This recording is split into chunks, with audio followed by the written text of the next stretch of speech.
If you're trying to make any kind of meaningful, effective change in your life, you've come to the right place. Good day, ladies and gentlemen. Welcome back to another episode of We're Talking Shift. Today, we are going to talk about some powerful ways that we can shift our lives using a technique that is thousands of years old.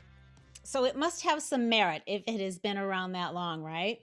But we're going to learn what the technique is, how it works, and how using it can help us reach our full potential. So I am really, really excited that I get to have a renowned transformational leader here with us today to tell us about this ancient technique.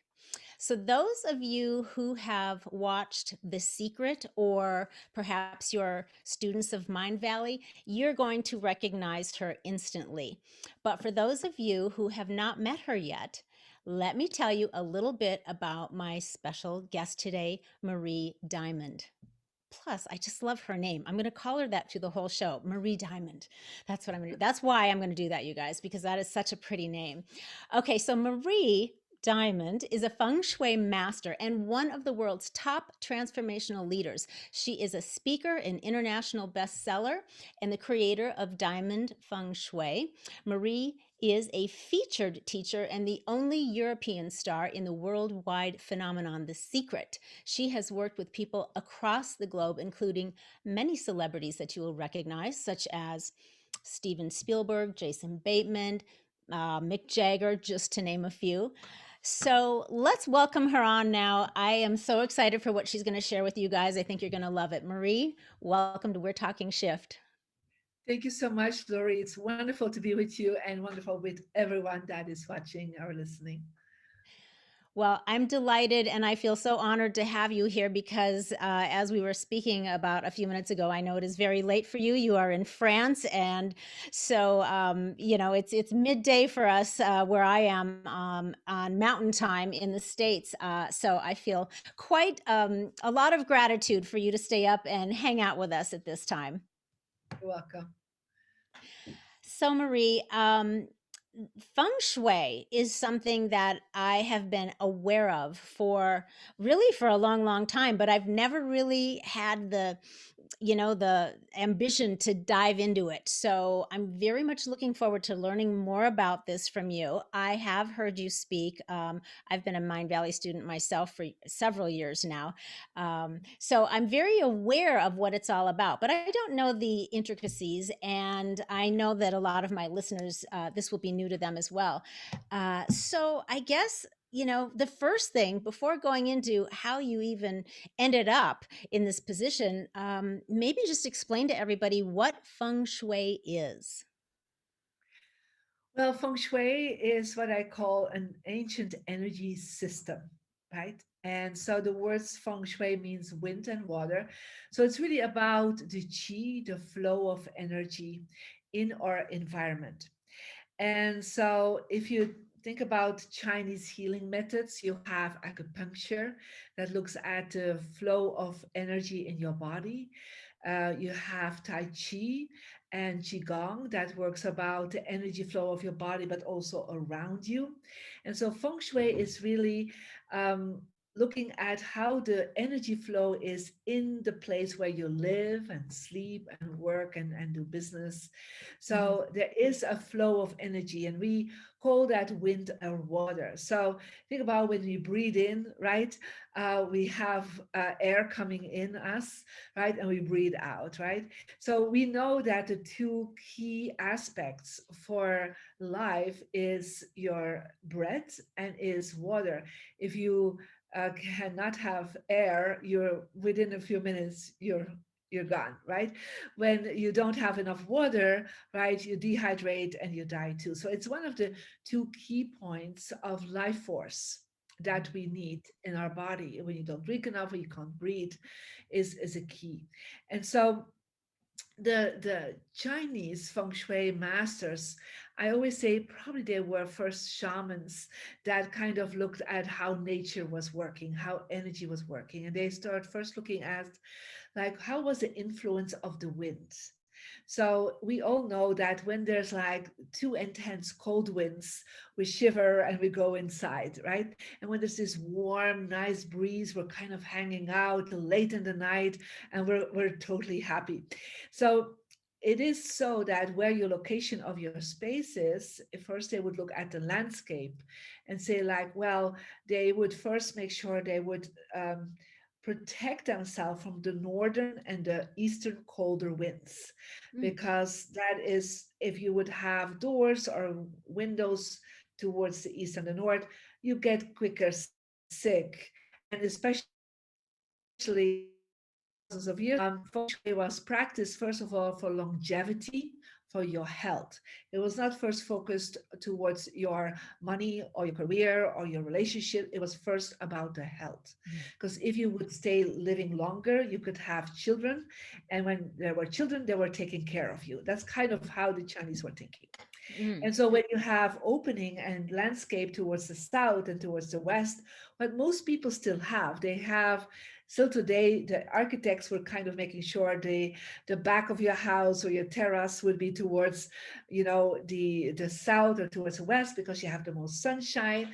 right? And you feel like happier because there's more light coming in, right? Yes. So this is actually the origin of feng shui, was the location of the place where you live. Okay. And it's only like a few thousand years ago when the compass started being understood and they start looking at the elements of nature, what we call the five elements: wood, water, fire, earth, and metal. And they would look at the compass, they would see that there are a flow of chi that we can work on inside the house, not just outside in landscape, but inside the house. Mm-hmm. And I think we all have these experiences that we come to a place and we're like, oh, we love hanging out there. There's something to that place, Yeah. And there are other areas you like, you go there and you're like, oh, let me get out of here. It doesn't feel right. Yeah. Yes. And Yes. it can be with restaurants that you think, oh, it's beautiful, but you don't want to come back. Yeah. Mm-hmm. And some other areas that don't look so great, but there's this vibe there. Right. And Mm-hmm. so we all have this experience. And especially also as women, we know when the energy goes down, what do? We clean up, we are redecorating, we're reorganizing our Right. home. And because we feel there's something we need to clean or, Right. do something, right? Because we feel instinctively the energy is lower. Yeah. But Yes. what if there is a system to it? Yeah. Mhm. And the system, and that is what feng shui over thousands of years, there was a system that the feng shui master started understanding that they need to do. And till like 1950, right? So only like almost, 70 years ago, that information was only kept to the ones in power: the emperors, the kings, the queens, the top business people. They would keep that information to themselves because it gave them power, it gave them better luck, they were longer living, they had better relationships. So it was like this whole vibration that they had access to and that the poor ones or the Hmm. normal people didn't get. And it was even at a certain time, if you would share this knowledge, you were actually decapitated in China. So it was very protected. Mm-hmm. And it's only in 1950, when we had the Chinese Revolution, that some of the top families of China left China, as the intellectuals, the feng shui masters, to places like Hong Kong, Taiwan, Singapore, Malaysia. And these families would start using the same information, Mm. right, for the cities that they lived in. And that's where, they start working for American corporations, British corporations, and they would say, I'm not going to change to get into that office. Still my feng shui master kid in. Right. Right. So So the suddenly secret was out. the secret got out, right? Completely.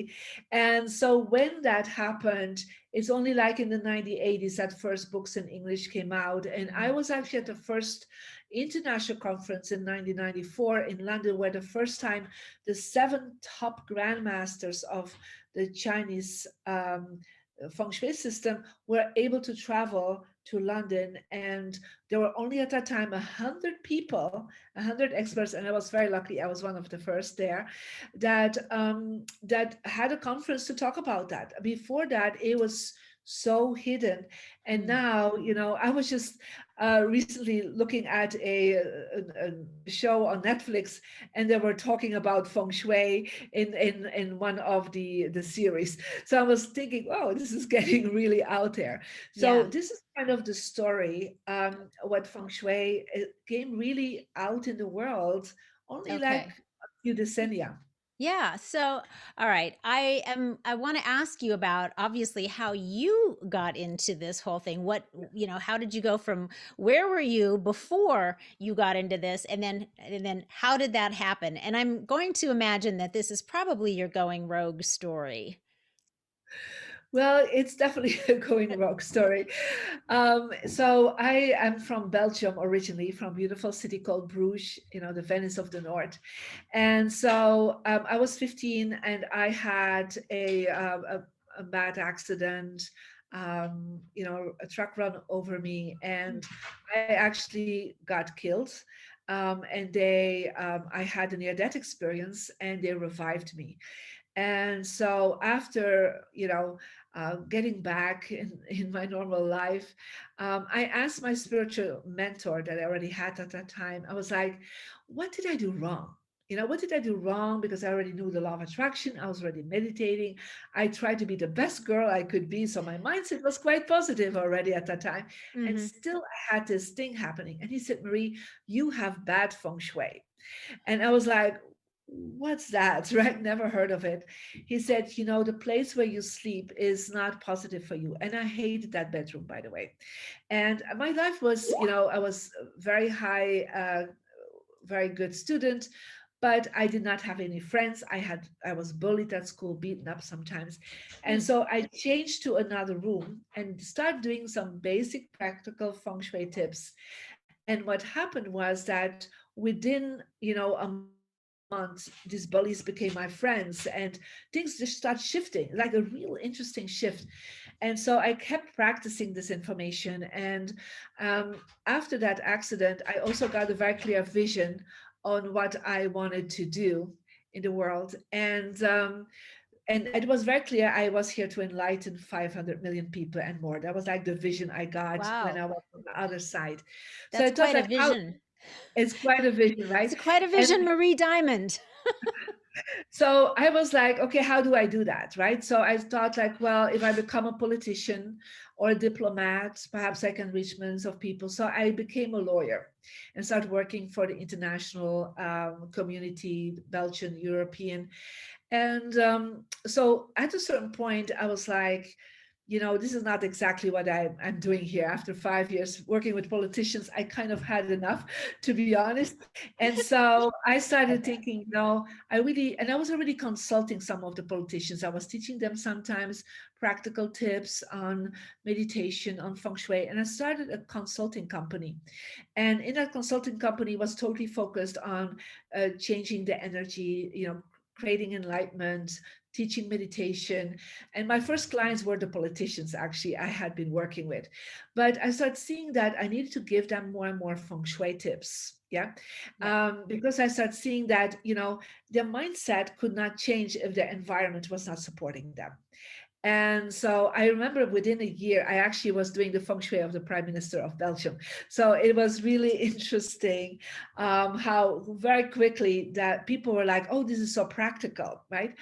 And this is like literally like I made that decision, and within a year, I saw thousands of people, speaking to them, teaching them about energy, about feng shui, about meditation. So that was like a going rogue story for sure, right? Sure. It Yeah. absolutely is. That's amazing. And now you've far exceeded that 500,000 people, I imagine, because you're everywhere.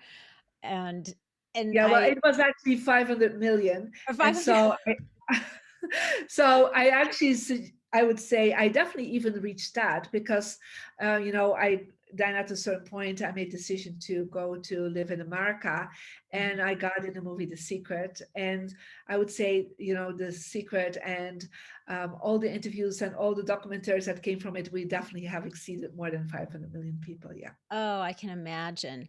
Wow, that's a really great going rogue story. Not many people go from being a lawyer to a internationally acclaimed feng shui master. So that's pretty amazing. And the secret is, anybody that has seen it always has a wonderful experience just with what they take away from that and apply to their lives. So I think it's amazing. I saw it in 2007 or eight. Right, it was still Yep. pretty new, I think. So that has been on my radar a long time, and just the practice of the law of attraction has been something I've done since the mid 80s. So when I saw The Secret, it wasn't really new to me, but it was a wonderful new reminder and Yeah. refresher course. So that was a fabulous bonus. Before I ask you my next question, I would just like to say I sure wish, Marie Diamond, that you would come and talk to some of our politicians here in America, because I think they could sure use some of what you have going on. All right, onward. We won't. I won't even go any further than that. But Better not. I just had to get it out there. All right. So let's go into this. Can people, I know what your answer is, but I'd like you to expand on it a little bit. Can people really change their life utilizing the art of feng shui? Mhm. So we talk about the law of attraction. We always see there's three aspects to the law of attraction. The first one is what we call your spiritual luck, Mhm. and that is actually how to connect with your soul, with your essence, with your consciousness. And you can do that, of course, through meditation, through awareness, through prayer, in a conscious way. Um, and some people will, through that direction, really have major shifts happening to them, right? The second part is what we would talk about self development, and that's what we call the human part. And that is how you can change your mindset, release limited beliefs, change your feelings, instead of being angry and sad into gratitude and compassion.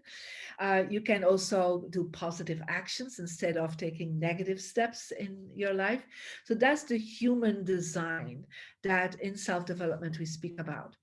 Now, I remember my feng shui master saying, most people work on this, and then there are other people working on the human part, but there's a third part. And Mm, that is for many people the missing link on their law of attraction, on their manifestation, on the shift that they need to do. And that is your environment, is the place where you live, sleep, and work.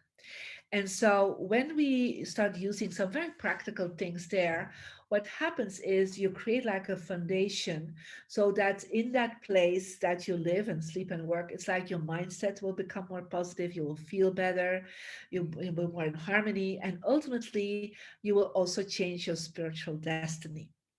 And mm, so once I really got that, I'm like, oh my God, that is just so amazing. And nobody talks about that. So mhm, I kind of started working on explaining that to people in a very easy way, because it's literally, you know, you can reach the top of a mountain, right, with all your goodwill and all your power, but it's still possible that you reach the mountain with the wind against you. So it takes a lot of efforts. Feng mm, Shui is really about making sure your home is so supporting you and your office is supporting you so that the wind is behind you. So you will reach that mountaintop easier and faster, more effortless. Yeah. mm, And that is actually what Feng Shui does. It actually supports you in becoming who you are. And if we know that each aspect, spiritual, human, and the environment, stands for 33% of the results of the law of attraction. I always say, changing your thoughts and feelings. Ooh, it's very intense to do that every day, right? It takes a lot of discipline. yep, Doing meditation every day, really aligning yourself with your soul, listening to your intuition. It takes a lot of effort too. But yeah, if you can change something in your environment, changing your desk, putting a different image, it will actually, once you have done that, you feel that shift and it goes faster. And then literally your home, I always say, is like a three-dimensional vision board. So you have goals And but if your home is telling a different story about the goals you Mm. want to manifest, Mm-hmm. it's harder to manifest because everything you see around you is constantly influencing your subconscious mind. So Okay. that image is always influencing. Like the image you have behind you right now, Mm-hmm. I don't know what that it's a man This that is like, it's actually a picture of Marilyn Monroe, and she's lifting weights. So I love it because it's such this beautiful combination of beauty and strength, and that's what she's doing. it is a beautiful picture, but having something like this behind you Uh-huh. is not a thing. Yeah. Ah. Well, because it's somebody laying down, somebody doing effort. So it's not something supporting.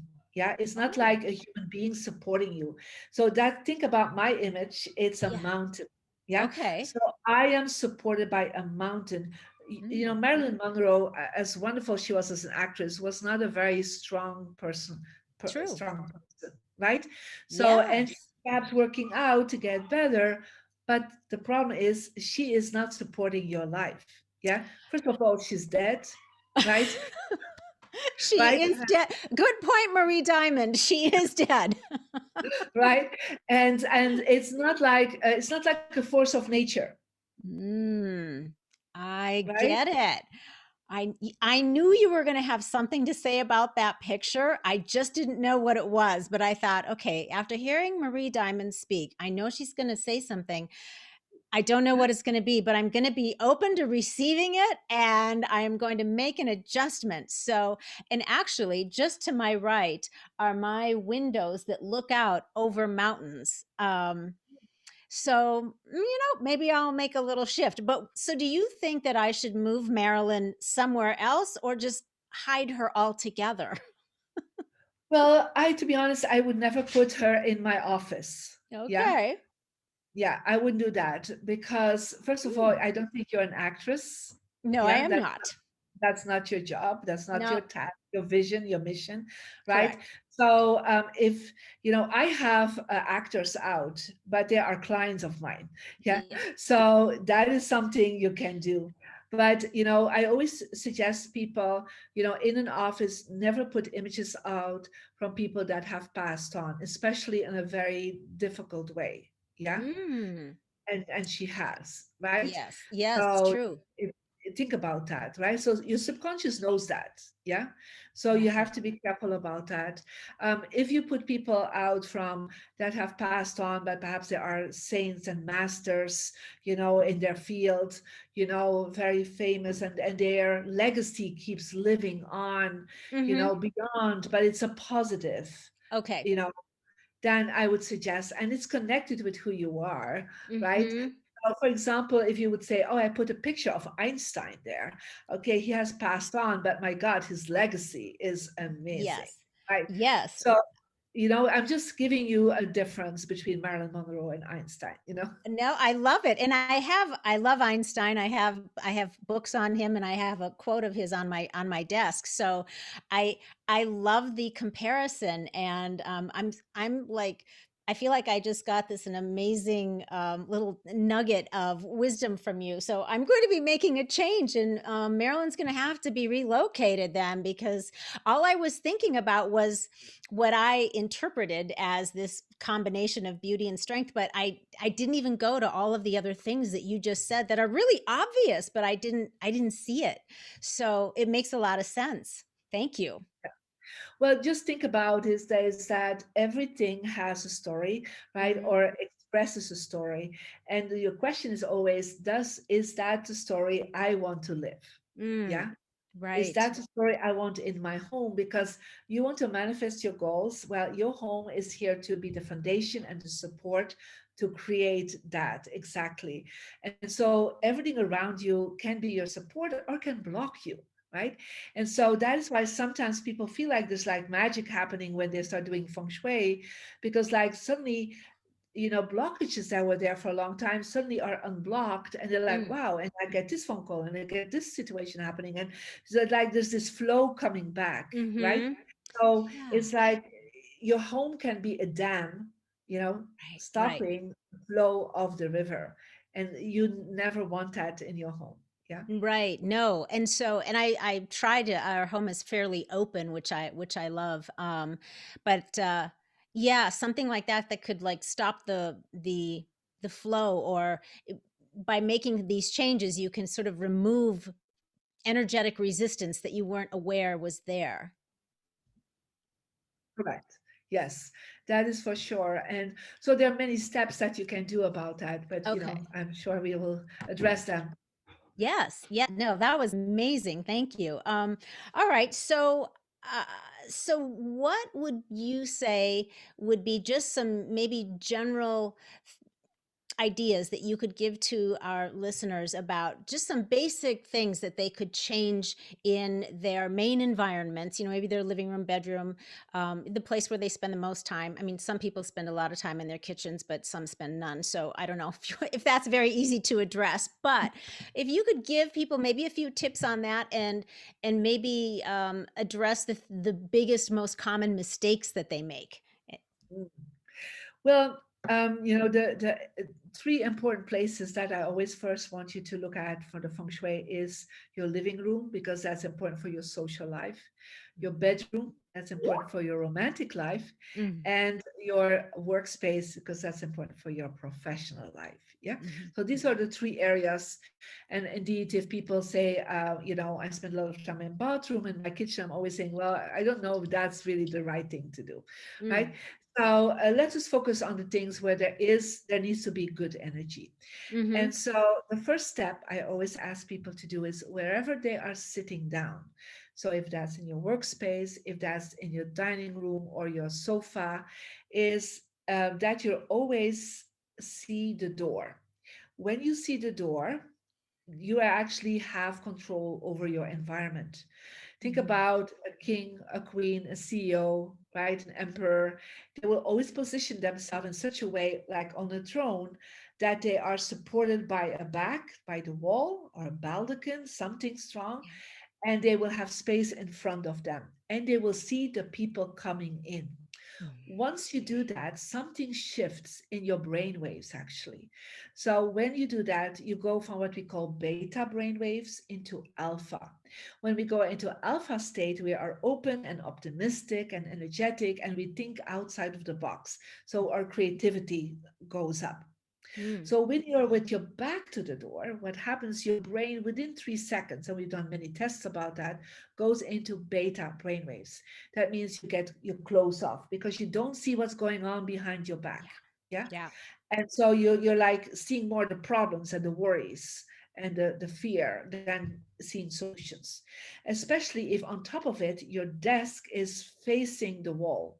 Yeah. Mm. And you're like literally, there's not even somebody that can sit on the other side. So Mhm. you're facing the wall. That means literally you will start feeling like you're hitting the wall financially in your career. Things are not moving forward because there is a limitation of space. Yeah. And if then on the same time behind you, there is space open and you don't see the door, you actually are not getting the support that you need. So this is actually based on what we call the landscape energy, that it is said it's better to have a mountain behind you than to have a mountain in front of you, because you literally are hitting the mountain. So that's the first thing I always ask people to do. Look into your workspace, change your desk in such a way you see the door. I've seen miracles happen by this, that people said, I got promotion, I got raises, like suddenly things start happening. I even on across of my desk, I have a chair there. So even if nobody physically comes to sit there, except my husband once in a while, right? I have a chair ready for you, Loree, there. I have a chair ready for anyone coming to sit there, right? Yeah. So what I do, I see the door. So subconsciously, I am the queen in my home. I'm the queen in my space. Mhm. And it totally shifts the way you think and attract success and abundance and recognition, because you're sitting in a power position. You can also do that in a bedroom. So when you are waking up, right? So you're sitting up, that you need to see the door. because then you will attract faster romance, have better relationship with your children. So it's all about having a power position. It's a very simple thing. And I always say to people, try to do that in any meeting you have. It's a meeting for business, in a conference room, when you're teaching, wherever you are, always see where people come into the space Mhm. you are working or living in. Yeah, I totally get that. Just it's something that I know for myself. Whenever I have been had a group meeting, or anytime I go into a restaurant, I have to have this seat where I can see the rest of the room and the door and the space. And it's usually how I set my offices up too, so that I'm facing outward, so I can see what's Yeah. coming in, and it just and the space is out in front of me. It just it's a whole different feeling. You can just feel the Yes. difference. It is, you can feel it, but every successful person I have met, and I have worked with a lot of very successful people and many billionaires, they do that automatically. It's like they feel like Mhm, this doesn't work. But mhm. I've been in so many homes of people that really struggle and are challenging through their experience. Is That's the first thing when I teach people on seminars, and I have to ask how many of you are sitting with your back to the door. I mean, 80%, Yeah. of people. And I'm thinking, how I this is like natural for me to do that. But Mhm. it's based as a feng shui principle to do that. Yeah, that is the first Interesting. thing. Yeah. So the Interesting. second thing that I would always suggest to people is feng shui is about space. Yeah. Mm, So I want you to really walk through your home and go and walk through your home like you have the eyes of God. You have the eyes of the universe. And you open the door, and you walk into your entrance, and you see, like, is this welcoming? Yeah. Or is it shoes on the ground, coats hanging out, Amazon boxes? I don't know what else you see there, but is it welcoming? Fresh flowers, a beautiful candle, a picture of the family, or their light colors?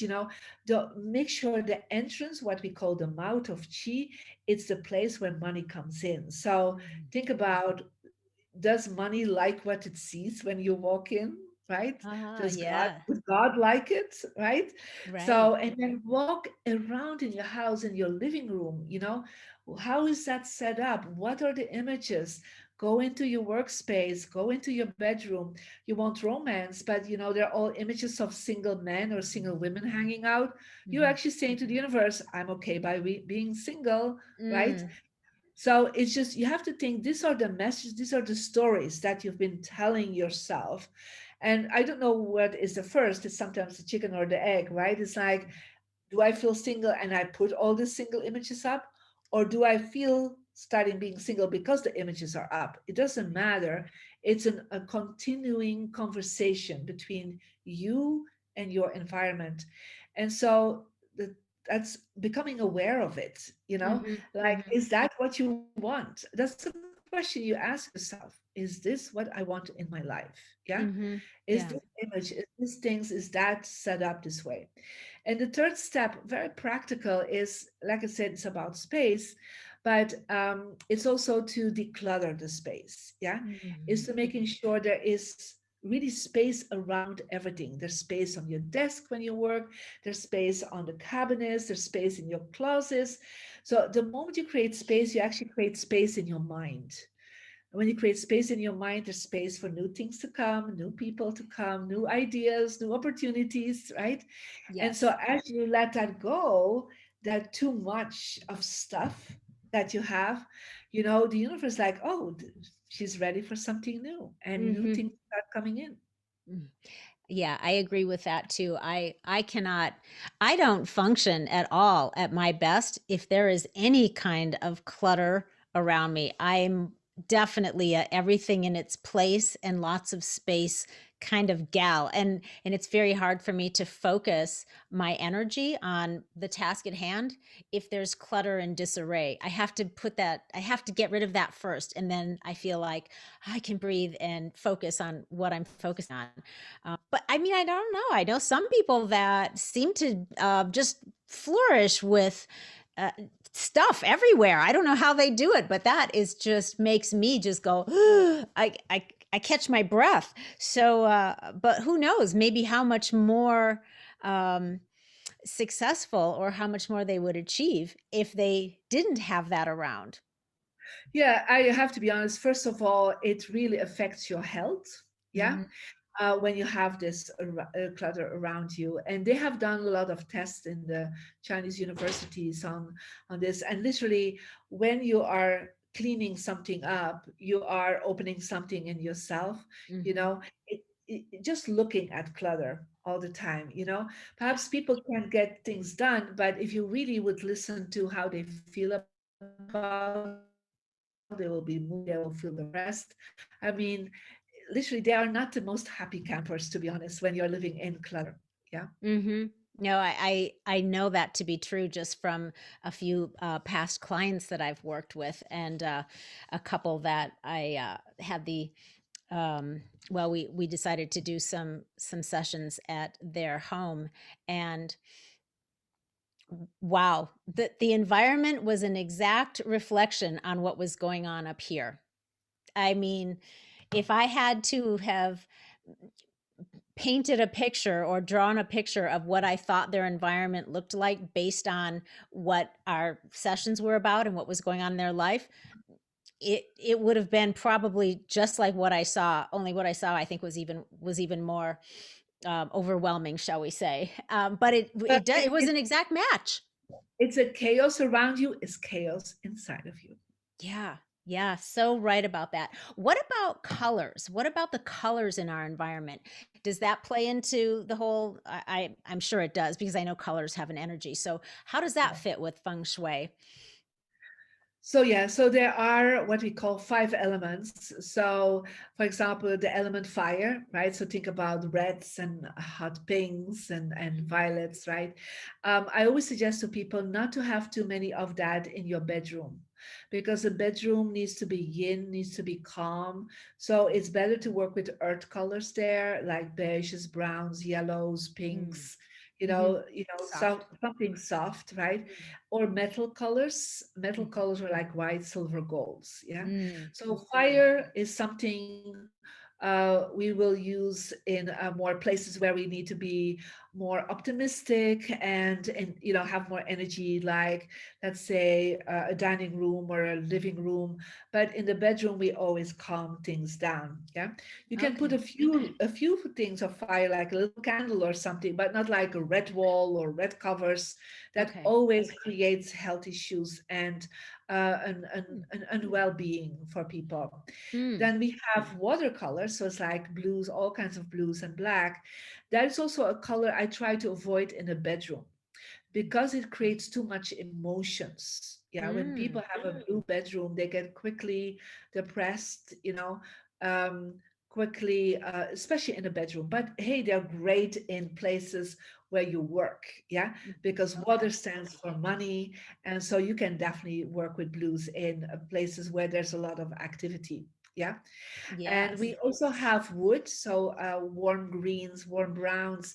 And I always say you can work these colors, they can be very nice. I always try to avoid that a little bit in the bedroom, the real green colors, because in the bedroom, literally, we need to be asleep. And when we feel like subconsciously we're in nature, we're awake. Yeah. Mm. So That makes sense. that's again our colors that we can definitely do in a living room or some rooms Okay. with Okay. positive I like it. energy. So, Yeah. so in this sense, there are some colors you can work with, but like for example, for abundance, I always work with gold. Yeah. So always have some golden looking items around you or wear them. Definitely in your Mm. office. If you have certificates out or beautiful pictures out, always put them in gold looking frames, because then you're giving subconsciously, like, I'm going to the golden level, I'm going to be a champion. It's like that level of the golden standard. So you give Okay. that energy around you. Oh, I like it. That's a great tip. And I find it interesting. I don't know if you've experienced this or noticed this, but I've noticed that in different phases, or more like years, in each year of my life, like over the last 12 years, I have noticed that I've gravitated toward a color that's particularly like all of a sudden it's like the year of pink, and I just was everything I was like pink, and then it was a year of gold, and then it was a year of ivory, and then it was the year of blue. So I've noticed that in different phases or years of my life over like the past 12, 15 years, there's been this interesting appeal for a certain color. It must be an energetic thing that I'm attracted or drawn to or trying to pull into my life. Yes, it is so. So you have the elements based, the colors based on the elements, but I work with the diamond in the diamond feng shui. And so we work with specific 24 quantum colors. And so based on your personal energy number, there will be a color that year that really will Mm. resonate with you. And that color stands then for an aspect of consciousness. Mm. And so some people say like, oh, I said to them, oh, this is the year for clarity for you. Like, oh, yes, I love the word clarity and said, but the color is aqua blue. Oh my God, I bought everything. So it's like you can actually detect through the system that I have which color really works for you that year, right? And Mhm. so and it's like some people then say like, oh, this was the year of pink, but then it's like pink stands for love and tenderness in my system, and it's possible that is exactly the color that really works for your energy this year. And so when you're in tune, right, people always know which color works for them. Right. So interesting. Okay, so what about this is a weird question, I think, but I have a feeling, Marie Diamond, you will be able to answer it. So, Okay. how would you explain to someone? I guess let me back up a minute. To me, everything that I'm hearing, this is very tied in. It's very integrated with the law of attraction and spirituality, for a broad word. How would you present this to somebody that is agnostic or doesn't have a spiritual belief? How would you explain this in terms that somebody with just a science brain, a science mind, might be actually willing to consider or be open to it? Well, I had clients in all kinds of backgrounds, all I kinds of know. religions, and also agnostics, right? And so sometimes for them, it is, they don't really understand always about the consciousness behind them, but they do feel energy, or they are open to energy. Yeah. Mhm. Um, because, or they want to sleep better, right? Sometimes it's very practical, or they want to have better relationships, or they want to have better clients to them. And so I always say to people, look, give that a try for 9 days. Yeah. And because it's of course not based on science of I would say Newton science, right? Right. But it is actually based on the nature science. Yeah. And Yeah. if you know that somebody like Newton was a dowser, right? So Mm. he actually doused for water, so he already was aware of water and energy with it. So Mhm. um so if you look at that perspective, I always say to people, give it a try to see how your energy shifts. And so, I've worked with top scientists, and the way I explain it, the way I make it very clear, also from a quantum physics perspective, because there's a lot of quantum physics behind it. And then I go really into the very intellectual information Mhm. about wavelengths and frequencies. And then they're like, oh, yeah, I got it. Yeah. So you can actually go to that level of explanation, Mhm. and it totally makes sense to them. So, Right. and I said to them, just give it a try. Right. It's just it's the way you approach it differently to Mhm. them, The and language is part of that like, too. yeah, it is, yeah. Yeah, I get that. Okay. Duly noted. so all right. What about right now? We've got, with all that's going on across the globe, and we have people that are cooped up at home, and their children are cooped up at home, and they have been for a while, and there's really no end in sight. Um, they're fearful of getting sick. And a lot of people are in they're in apartments, they're in tiny places. Not everybody has a sprawling home and a yard. So are there any, like, sometimes there's just very little that can be moved around.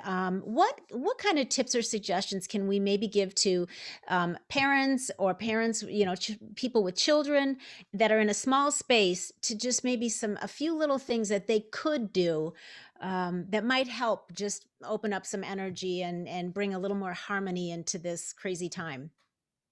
Well, sometimes, like you said, we cannot change things around us, right? Um, one of the things I'm teaching is the personal energy number, and that everybody has a success direction. Yeah. Mm. So people can download my Mary Diamond app. It's for free. And so then they put in their birthday and their birth gender, and then they get like a little compass. And let me just quickly show this, right? Oh, So fun. it kind Yeah. of, yeah, it kind of looks like a little compass. Yeah. Okay.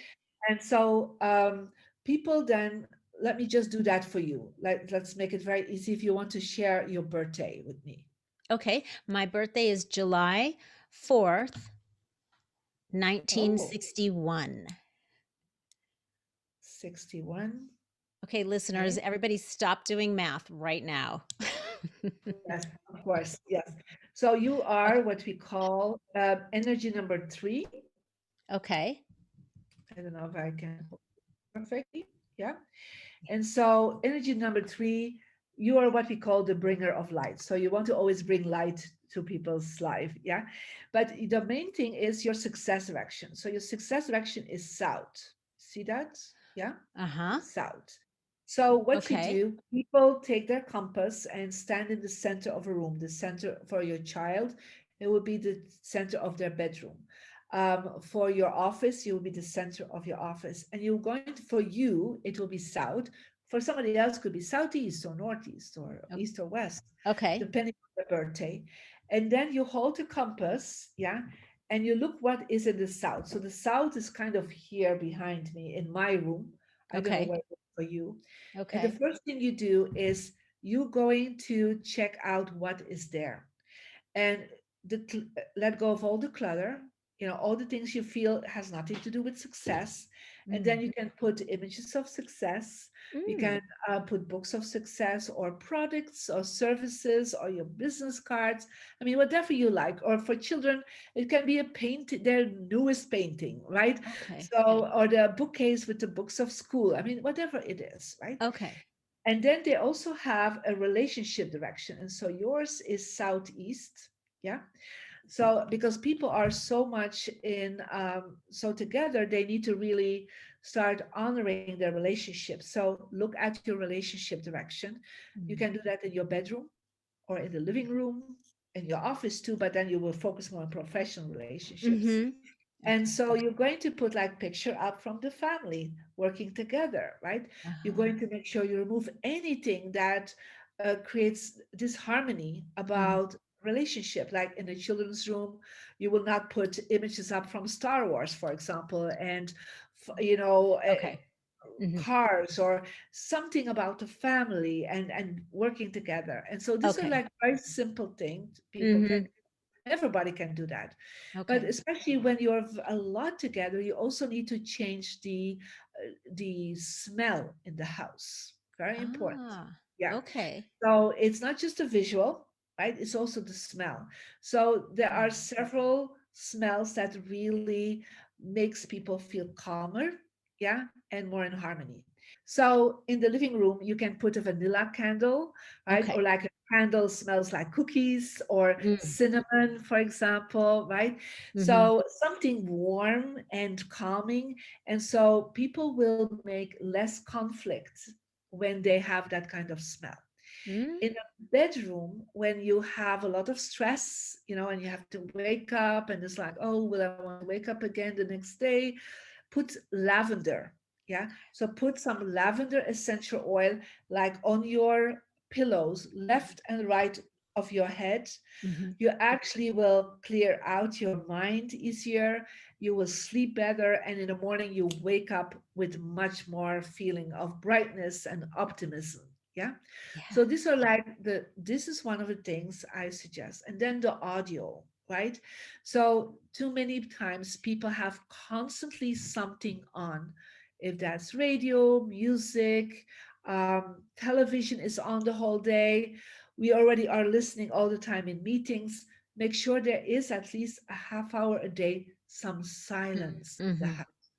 Yeah, so Yes. that there you're reading something, so there is, because the houses right now, it's like constant Mm-hmm. vibration of noises. Yeah, and to just put in a half hour calmness in Mm-hmm. the house, even if you watch your cell phone or something, you don't talk for a half hour. It makes such a big difference in people's life. Yeah, I totally get that. I have to have quiet all day or that background noise. Some people like to have music on when music is lovely or a TV on like they feel like they have company. I have to have quiet. I just I just like it quiet. And I always appreciate it so much after we've been traveling because usually if we go somewhere else, there's noise. And we were just spending about a month or two in some Airbnbs. We were traveling, and Yeah. one of the places in particular was on kind of a busy road. So, cars and trucks and just noise constantly. And I just was like, oh, I can't wait till I get home to Wyoming. The only noise that I hear at my house here is the wind, and it's wonderful. It's really nice, but I do I appreciate the get that. quiet. Well, it's one of the same things for me. Like, I'm traveling normally very, very much in airports. And so when I come home here in the south of France, there is this quietness and live in a small village, a Mm, beautiful garden. It's like I can walk, there's nobody out there on the beaches. I'm like, yeah. silence, such Yeah. important thing. And we need to learn to appreciate that again.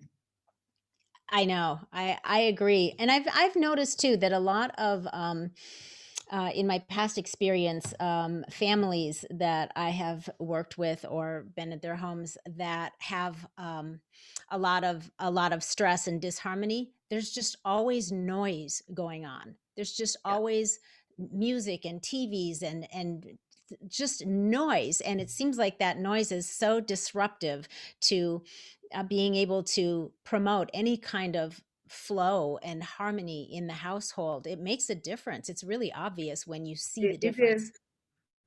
And also so that there can be conversations going, right? Hmm. How can you have deep conversations when there's noises all around you? It's not possible. Yeah. Yeah, I agree.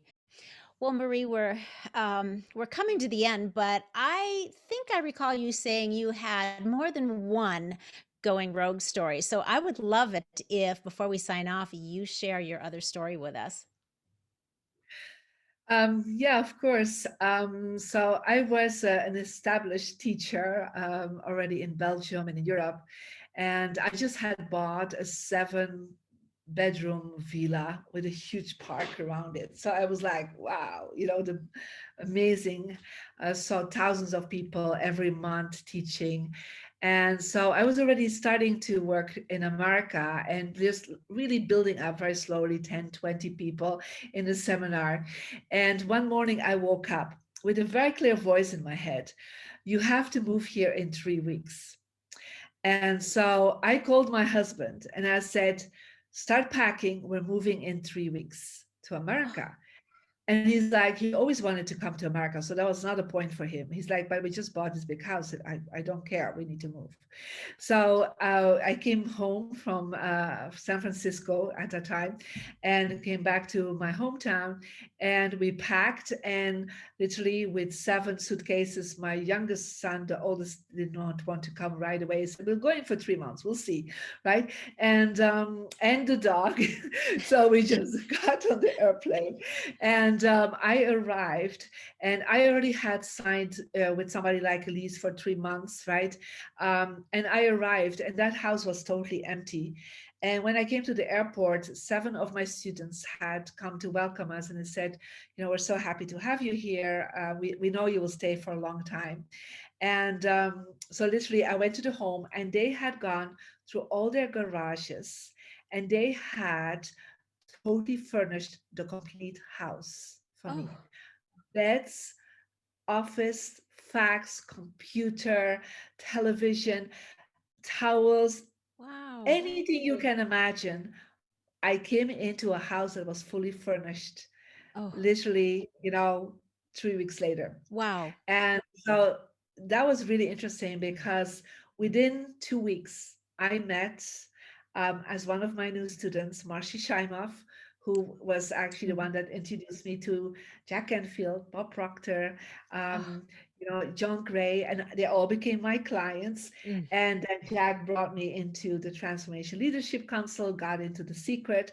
And I know I would have missed a portal in time mm-hmm, if I would not have said, yes, I'm going rogue, I'm just mm-hmm. jumping to get to America. I, at that time, was not, I was like just going there for 3 months. Of course, later on, I got everything sorted out to stay longer. And I stayed 10 years in America. And I got Oh the my secret gosh. because of that, yes. Oh my gosh, that's amazing because that really is so going rogue. You just bought a massive home and you hadn't even really settled into it then yet, I barely. hadn't settled in and I had no money left.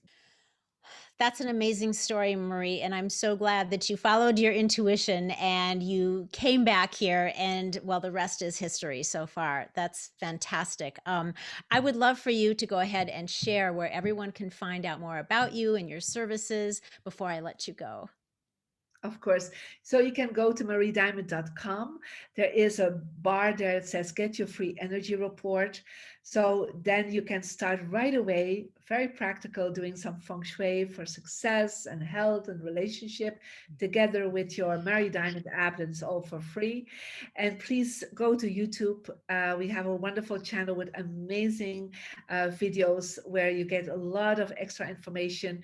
Go to my Instagram, Mary Diamond 8, because you have a lot of extra tips and lots of videos to support you on your journey with Feng Shui. Wonderful. It has been a delight to have you.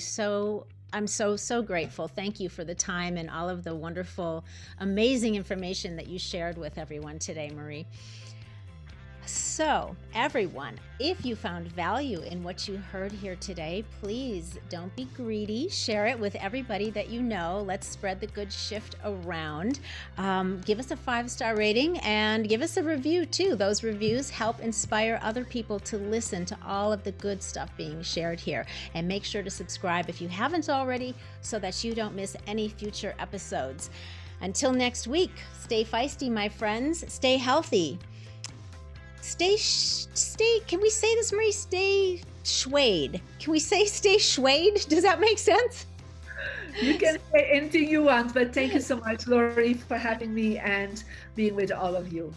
Thank you, Marie. Everyone go make some epic shift happen in your lives. See you next week. Oh, and you too, Gary V.